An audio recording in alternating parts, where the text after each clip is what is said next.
चलिए सबसे पहले हम बात कर रहे हैं प्रदूषण की।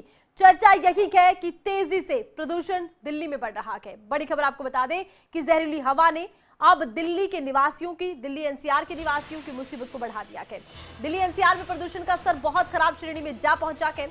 एक्यूआई लेवल 560 के पार पहुंचा। नोएडा में एक्यूआई लेवल 560 के पार पहुंचा। गुरुग्राम में एक्यूआई लेवल 535 के पार पहुंचा। तो बेहद खराब श्रेणी की तरफ एक्यूआई लेवल बढ़ रहा है। एयर क्वालिटी इंडेक्स जो ये बताता है कि हवा का स्तर कितना खराब हो चुका है। और बहुत तेजी से देखा ये जा रहा है कि दिल्ली में बहुत से इलाके ऐसे हैं जो सुबह शाम अब धुएं के गुब्बार से घिरे हुए नजर आ रहे हैं। आम लोगों की बात करें, दिल्ली के निवासियों की बात करें तो उनके लिए ये मुसीबत का सबब है। एक तो विजिबिलिटी बहुत लो हो गई है, ऊपर से जहरीली हवा में सांस लेना दूभर हो गया है। अब इसको लेकर कई तरह की बातें सामने आ रही हैं। अगर हम बीते सालों की बात करें तो पराली जलाने के मामलों को लेकर बार बार चर्चा रखी है। अब अगर हम बात कर रहे हैं तो यही जहरीली हवा, यही वायु प्रदूषण सियासत की वजह बनता नजर आ रहा है।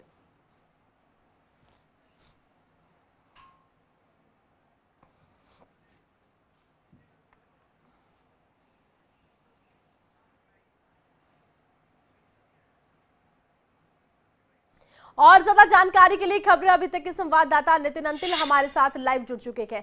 नितिन, हवा का स्तर क्या कहता है? कितनी प्रदूषित हवा यहां हो चुकी है? कितनी मुश्किलें लोगों को पेश आ रही है? और पराली जलाने के मामलों में क्या बढ़ोतरी दर्ज की गई है?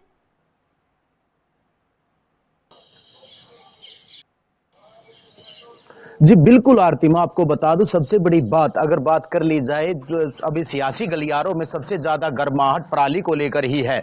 चाहे सत्ता पार्टी हो विपक्ष पर और विपक्ष सत्ता पर। और सबसे बड़ी बात जो है बात कर ली जाए हरियाणा पंजाब पर, यह बात जरूर थोपता नजर आ रहा है कि हरियाणा में प्रदूषण नहीं है, पंजाब की वजह से प्रदूषण है। लेकिन पंजाब में यह कहते नजर आ रहे हैं कि पंजाब में प्रदूषण नहीं है। लेकिन आखिरकार हवा की गुणवत्ता इतनी ज्यादा खराब हो चुकी है, खासकर दिल्ली की, कि बहुत ज्यादा 500 से ज्यादा लेवल पर होना, बहुत ज्यादा गुणवत्ता खराब हो चुकी है। नोएडा के भी हालात यही है, फिलहाल हरियाणा के गुरुग्राम के भी हालात ऐसे ही हैं। और स्मोक की बात कर ली जाए तो स्मोक आज सुबह अगर सोनीपत की बात करी जाए, सोनीपत सुबह हालात ये थे कि विजिबिलिटी बहुत ज्यादा कम थी। हालांकि अब धूप जरूर निकली है, लेकिन प्रदूषण के कारण अब भी धूप इतनी ज्यादा नहीं निकल पाई है और चारों तरफ हवा में जहरीली हवा हो चुकी है। सोनीपत का भी जो आईक्यू लेवल 300 से ज्यादा का है, तो कहीं ना कहीं जहरीली हवा है। और एक बात यह भी है आरती कि अब की बार सोनीपत में कोई भी केस पराली का सामने नहीं आया, तो हम ये बात जरूर कह सकते हैं कि सोनीपत के किसानों में भी बार जागरूकता देखने को मिली है। कोई भी पराली का केस सामने ना आना, लेकिन उसके बाद भी गुणवत्ता खराब होना, कहीं ना कहीं ये बात जरूर है कि जहरीली हवा है। और जो दिल्ली की बात करी जाए तो दिल्ली में बाहरी वाहनों को वर्जित कर दिया गया है।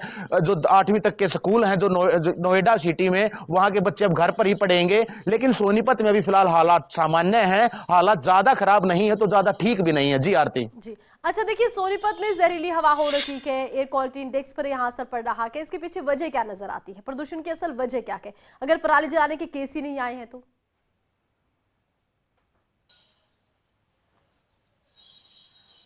जी बिल्कुल, जो बात कर ली जाए तो सोनीपत में फिलहाल जो सोनीपत जो डीसी हैं उन्होंने जानकारी यही दी थी कि सोनीपत में केस नहीं है। लेकिन इसके बाद यहां से करनाल, अंबाड़ा, जींद और सबसे बड़ा बात पानीपत में भी बहुत ज्यादा केसेस निकल कर आए हैं। और जो सोनीपत से अगला ही जिला पानीपत है, तो हवा के कारण जो दिल्ली में बात करी जाए तो वाहनों की बहुत ज्यादा आवागवी है, आवाजाही है। और उसके कारण यह बात जरूर मानी जा रही है कि जो दिल्ली में पोल्यूशन है उसकी वजह से सोनीपत का एयर क्वालिटी इंडेक्स डाउन हुआ है और गुणवत्ता है वो दिल्ली के कारण खराब हुई है। कहीं ना कहीं आरोप हरियाणा पे जरूर लगते हैं, लेकिन अब की बार ऑल ओवर हरियाणा में जो बात कर ली जाए तो पराली के केस कम हैं, तो उसकी वजह से तो हरियाणा की यह बात जरूर है। दो तीन जिलों को छोड़कर कि पराली के केस नहीं है, तो यह बात तो बिल्कुल साफ आरती कि कहीं ना कहीं जो दिल्ली के जो सत्ताधारी पार्टी है वो आरोप हरियाणा पर ही लगाती है कि हरियाणा की वजह से हवा खराब है।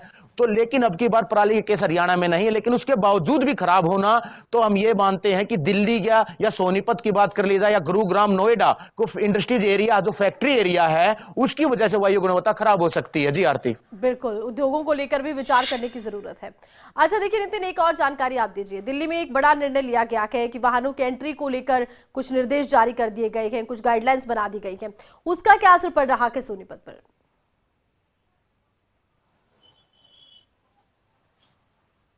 जी बिल्कुल, जिस तरह से सोनीपत दिल्ली के सबसे नजदीक है, एनसीआर में भी आता है और उस तरह से बाहरी वाहनों को वर्जित किया गया। कहीं ना कहीं दिल्ली में चारों तरफ, सोनीपत की बात करें, बहादुरगढ़ की बात करें, इसके अलावा दिल्ली में चारों तरफ से गाड़ियां पहुंचती हैं, यहां से सब्जियां दिल्ली तक पहुंचती हैं। तो कहीं ना कहीं बाहरी वाहनों के वर्जित के बाद जो हाईवे है NH-44 है, वहां पर सभी गाड़ियों को लगा दिया गया है, जिसकी वजह से जाम की स्थिति बनी है। वहीं जो दूध की गाड़ियां हैं, फ्रूट की गाड़ियां हैं, सब्जी की गाड़ियां हैं, उन्हें एक खतरा यह भी है कि अगर जल्द ही इसको ना खोला गया तो सब्जियां खराब हो सकती हैं।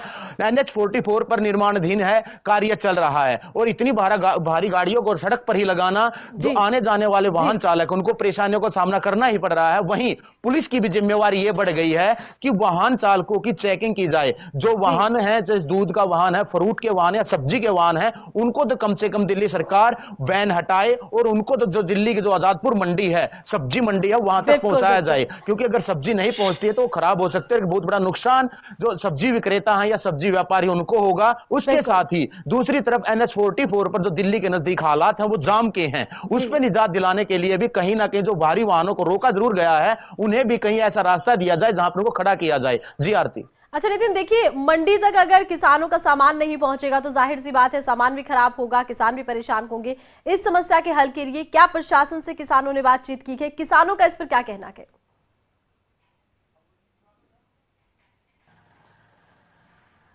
जी बिल्कुल, जो किसानों की बात कर ली जाए तो सोनीपत के जो सब्जी जो उगाते हैं किसान, हालांकि जो धान की फसल है उसके लिए तो जो रास्ता निकाल ये लिया गया है कि सोनीपत में ही व्यवस्था कर दी गई है और सोनीपत में जो धान किसान का वो पहुंचना शुरू हो चुका है और जो भी गाड़ियां धान की हैं उन्हें सोनीपत मंडी में भेजा जा रहा है। लेकिन सब्जी की जो बात कर लिया जाए, सोनीपत पानीपत के अलावा जो सब्जी की जो मंडी है, जो मंडी में पहुंचते थे, उन्हें जो किसान है उनके सामने कोई विकल्प नहीं है। हालांकि सोनीपत प्रशासन ये दावा कर रहा है कि इसके लिए कोई विकल्प निकाला जाएगा।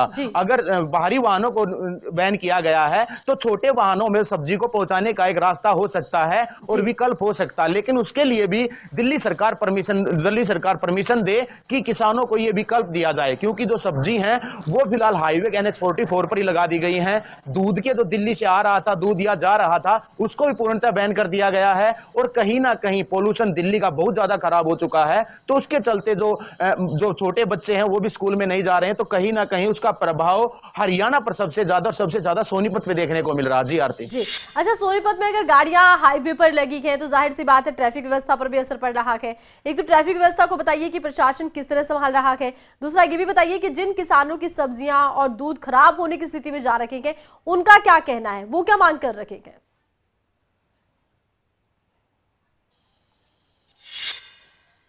जी बिल्कुल, जो किसान हैं जो ये मांग जरूर कर रहे हैं वो कि बड़ी गाड़ियों को वर्जित किया गया है, बड़े चाहे इसमें ट्रक हो, बस, जो बड़े वाहन उनको वर्जित किया गया, लेकिन उन्हें भी विकल्प दिया जाए, क्योंकि जो सब्जी है वो ज्यादा से ज्यादा मौसम को देखते हुए 2 दिन ही चल सकती है। लेकिन दिल्ली सरकार ने पूर्णतः बैन करना, हाई लेवल की मीटिंग बुलाना, किसानों ने यहां तक कहा है कि राजनीति में वो भेंट क्यों चढ़े राजनीति का। अगर दिल्ली का एयर क्वालिटी इंडेक्स खराब है, गुणवत्ता खराब है, तो इसके जिम्मेवार अब की बार सोनीपत के किसान नहीं है। सोनीपत में कोई भी पराली जलाने का मामला सामने ना आना इसका उदाहरण है, लेकिन उसके बावजूद भी हम परेशान क्यों हो? हमें विकल्प जरूर दिया जाए, हमारी सब्जी है उससे छोटे वाहनों में भेजा जाए ताकि हमारा जो आर्थिक नुकसान है उससे बचा जा सके। इसके अलावा अगर बात करें ट्रैफिक व्यवस्था की तो पुलिस के सामने एक बड़ी चुनौती है, क्योंकि चुनाव को देखते हुए आदमपुर चुनाव में सोनीपत पुलिस को भेजा गया है। इसके अलावा पहले चरण के जो चुनाव थे उनकी ड्यूटियों का दबाव भी सोनीपत पुलिस पर था। तो कहीं ना कहीं सोनीपत की जो पुलिस है वो बटी हुई है। आदमपुर से आज शाम तक पुलिस सोनीपत पहुंचेगी, लेकिन उससे पहले अब सोनीपत एसपी के सामने यह चुनौती है कि कितनी पुलिस को हाईवे पर लगाए। दिल्ली सरकार ने तो आदेश दे दिए हैं, लेकिन कहीं ना कहीं ट्रैफिक व्यवस्था का इतने ज्यादा बुरे हाल फिलहाल NH-44 पर हैं, क्योंकि कुछ ही कर्मचारी हैं जो ट्रैफिक व्यवस्था संभाल रहे हैं। बाहरी वाहनों को साइड में भी लगाना है, डॉक्यूमेंट भी चेक करने हैं, यह भी निर्धारित करना कि किस गाड़ी को कहां लगाया जाए ताकि सुचारू रूप से ट्रैफिक दिल्ली पहुंचे। दूसरी तरफ जो सब्जी है, चाहे जो फल खराब होने की व्यवस्था में है, उन्हें कैसे बचाया जाए, उन किसानों का आर्थिक नुकसान ना हो, इसके लिए दिल्ली के जो पुलिस अधिकारी उनसे बातचीत चल रही है। और सोनीपत डीसी ने बिल्कुल देखना ये होगा कि प्रशासन की कवायद कितना रंग लाती है और देखना ये भी होगा कि ट्रैफिक व्यवस्था पर कितना असर होता है। बहुत शुक्रिया, आपने तमाम जानकारी दर्शकों तक पहुंचाई। करते तो दिल्ली में क्वालिटी इंडेक्स खराब श्रेणी में जा रहा है, ऐसे में बड़ा असर आम जन की जीवन पर पड़ रहा है। लोगों को आवाजाही में दिक्कतें हो रही है, विजिबिलिटी कम हो रही है, बहुत से लोगों को सांस लेने तक में तकलीफ हो रही है। आम जनता की क्या राय है इस वायु प्रदूषण को लेकर, वो आपको सुनवाते हैं। दिल्ली का पोल्यूशन काफी फेस बढ़ रहा है दिन भी दिन। मैं डेली मॉर्निंग वॉक पे निकलता हूँ तो मैं देख रहा हूँ कि अभी से सर्दियाँ इतनी शुरू भी नहीं हुई और फॉग शुरू हो गया, तो ये पोल्यूशन काफी ज्यादा बढ़ रहा है। लोगों को ब्रीथिंग करने में, देखने में विजुअलिटी काफी कम आ रही है, काफी प्रॉब्लम्स फेस करनी पड़ रही है हमें। ये वही है ना कि कुछ पोल्यूशन कर्व करने के लिए गवर्नमेंट को स्ट्रिक्ट मेजरमेंट लेने चाहिए, जैसे गवर्नमेंट ले भी रही है, जैसे इलेक्ट्रॉनिक व्हीकल्स का यूज़ कर रही है। आसपास में जो इंडस्ट्रीज वगैरह हैं उनसे काफ़ी हार्मफुल पोल्यूशन निकलता है। दिन पर दिन जो प्रदूषण बढ़ता जा रहा है उसकी वजह से बहुत सारी प्रॉब्लम्स आ रही हैं। स्पेशली जो बच्चे हैं और बुजुर्ग हैं उनके लिए बहुत ज़्यादा दिक्कतें हैं, क्योंकि ओल्ड एज में सांस की दिक्कतें हो रही हैं। बच्चों को भी पोल्यूशन का बहुत ज़्यादा इफेक्ट हो रहा है। उनकी लाइफ पता नहीं कैसे सर्वाइव करेंगे वो लोग, फ्यूचर में उनका क्या होगा। एयर क्वालिटी इंडेक्स दिन पर दिन गिरता जा रहा है। सरकार को इस तरफ ध्यान देना चाहिए, लोगों को भी इस तरफ ध्यान देना चाहिए। दिवाली पे जैसे बहुत सारे पटाखे वगैरह छोड़े गए हैं, उस पर भी ध्यान देना चाहिए था। मेरा नाम मनोज है और मैं यहाँ पे दिल्ली के साउथ दिल्ली में राजपुर एक्सटेंशन में रहता हूँ। आप अपने बच्चों को स्कूल छोड़ने आए हैं। दिल्ली में पोल्यूशन काफी बदतर स्थिति में है, कह सकते हैं गंभीर स्थिति में है। हाँ, देखिए दिल्ली में तो प्रदूषण है ही है। दुनिया का मतलब वन ऑफ द मतलब most polluted city in the world. ठीक है सर, तो यहाँ पे हर साल मतलब पोल्यूशन का इशू है और इस टाइम में सरकार को सही कदम उठाना चाहिए ताकि मतलब बच्चे भी सुरक्षित रहे, सब बूढ़े जवान सब सुरक्षित रहे। इनके लिए जो लेफ्टिनेंट गवर्नर है उनको थोड़ा सा ध्यान देना चाहिए, सही कदम उठाना चाहिए, शुरू से ही कोई व्यवस्था करना चाहिए।